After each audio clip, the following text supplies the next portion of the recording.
My name is Matthew Sisk, and I'm here on behalf of my colleagues Maria Paula Prada and Natalie Myers to present on the digital legacy of the Colombian Truth Commission. This is a project that is designed to take a rich archive of material from the Colombian Truth Commission and transfer it into the University of Notre Dame's control to preserve the legacy of a lot of this material for a very long time. So what I want to talk about during this little presentation is a very brief overview of the peace process in Colombia, then the transmedia digital files that were created as part of this process, some of the technical specifications of how we did the transfer and how we're maintaining things, the whole process of how that was done, and just a little bit about the future directions of this legacy project that I mentioned. So first of all, the Colombian armed conflict lasted about 60 years. There were millions and millions of victims, the vast majority of which were civilians. And one of the things that they did after the sort of ceasefires and understanding of the beginning of the peace process was start a truth commission to understand sort of what happened and how to deal with it. Now, there were 4 years that were mandated for this Truth Commission, 2018 to 2022. It was designed to be non-judicial, though there was a part of it that was judicial as well, and to be independent from the government. The objectives of clarification, recognition, peaceful coexistence, and non-repetition. And they focused on a lot of different marginalized and strongly affected populations through a lot of what were called houses of truth or outreach locations throughout Colombia, and then a lot with refugee and displaced populations as well. Now, you'll notice from the time period that this was set up, there was something that happened pretty big right in the middle of the 2018 to 2022 mandate, and that was the COVID-19 pandemic. Though the structure of the actual commission had almost over 3,000 people working for it, a lot of advisory boards, a lot of people throughout the world. But it was very quick early on in the process that this was no longer going to be a traditional truth commission where there are lots of meetings in person and lots of roundtable discussions. A lot of this began to happen in a very digital environment. Because of the sort of placement of COVID-19 right in the middle here. So the whole process happened within the Truth Commission. There was a public launch of the report in June 2022, and then the initial end for the Truth Commission's mandate was supposed to be in August of 2022. What that meant was that there was no system in place for the preservation of all of the very rich digital material that the Truth Commission put in as part of their work, both recordings of meetings in a digital environment and lots of other sorts of things.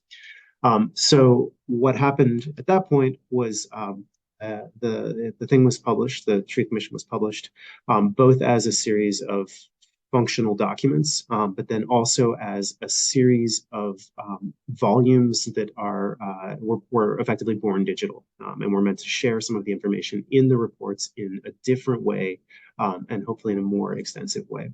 So this is just an overview of some of these things.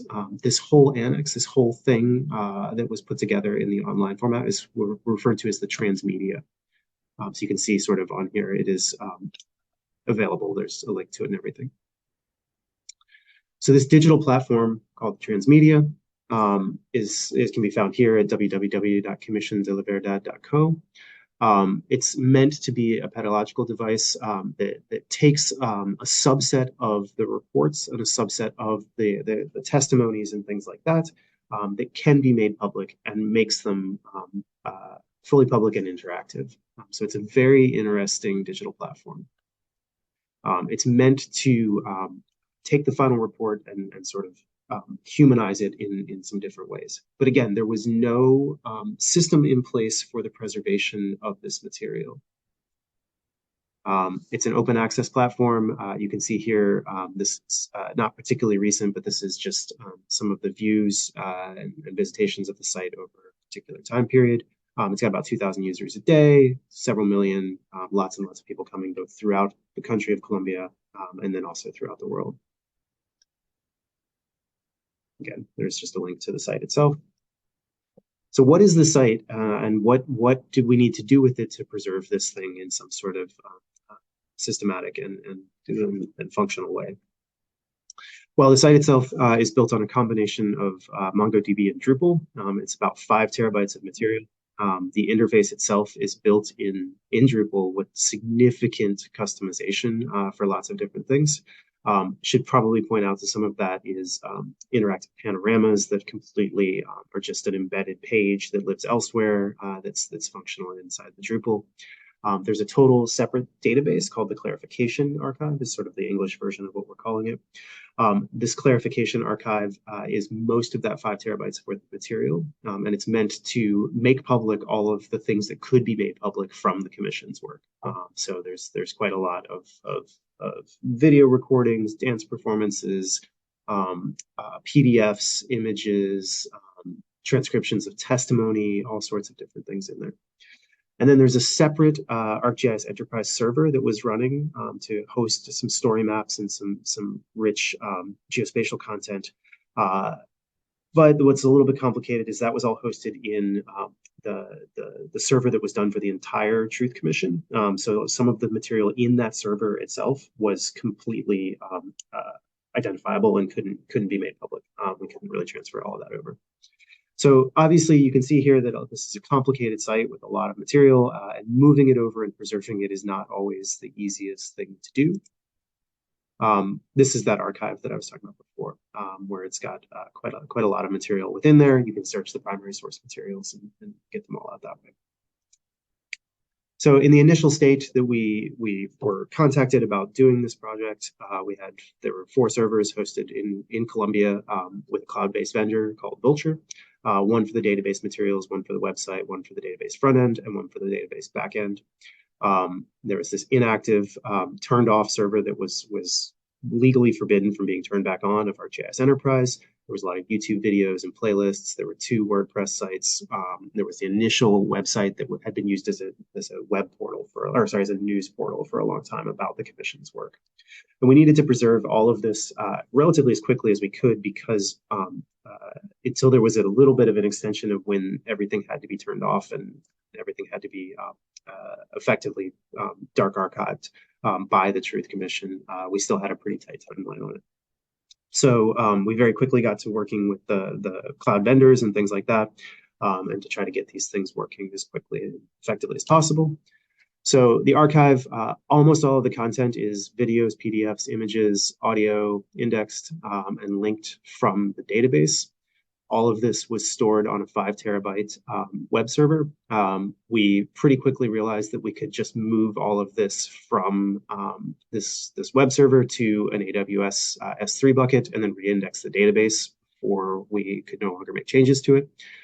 So working with the Colombian development team, we got all of this done. That reduced the costs that would previously been over $600 just for that one 5 terabyte server that just had nothing but material on it, down to less than 200, depending on access, AWS nonsense. We have pretty systemic backup process and multiple offsite copies as well. So the archive itself is pretty well maintained at this point. The 5 terabytes of data moving to AWS is actually the easy part of everything. For the actual servers themselves, we worked directly with the vendor, Vultr, to scope out kind of the best architecture and got ourselves a little bit of an educational discount. They were really, really good to work with on this. We pushed all that material to the new servers with the account owned by Notre Dame. It went almost entirely flawlessly, updated all the DNS records. There really wasn't a whole lot of service interruption. The ArcGIS maps were significantly more complicated. We worked with the Colombian government to get ourselves access. We were then able to back up the servers using Esri's disaster recovery tool. We restored it into an AWS EC2 instance with roughly the same architecture, and then repaired individual story maps by hand. It repaired individual web maps and dashboards by hand and copied them into the Notre Dame ArcGIS online account.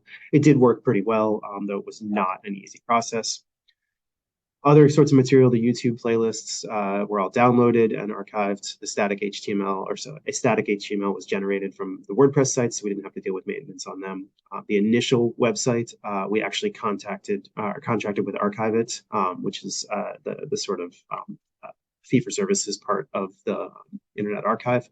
to make a static copy because it was too complicated for us to be able to handle with just the Wayback Machine or anything like that. You can find it here. Those have replaced the original site, sort of in production at this point.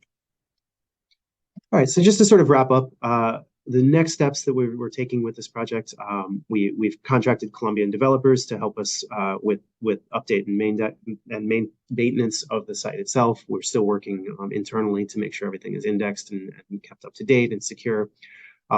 We do, sorry, I should have said as well, we do have Internet Archive backups of the entire site. It's just very complicated, so it doesn't run particularly well in there.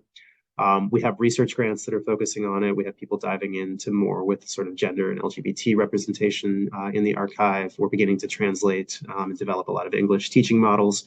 We have this sort of grant funding along with it as well. So it's really just an archiving and maintenance process at this point. And that is about what I wanted to say today. Thank you so much for giving me the opportunity to talk about this in a virtual environment as well. And please check out the Truth Commission. It really is a unique archive for how a group can come to recognize peace in this sort of process and build sort of a born digital archive of it.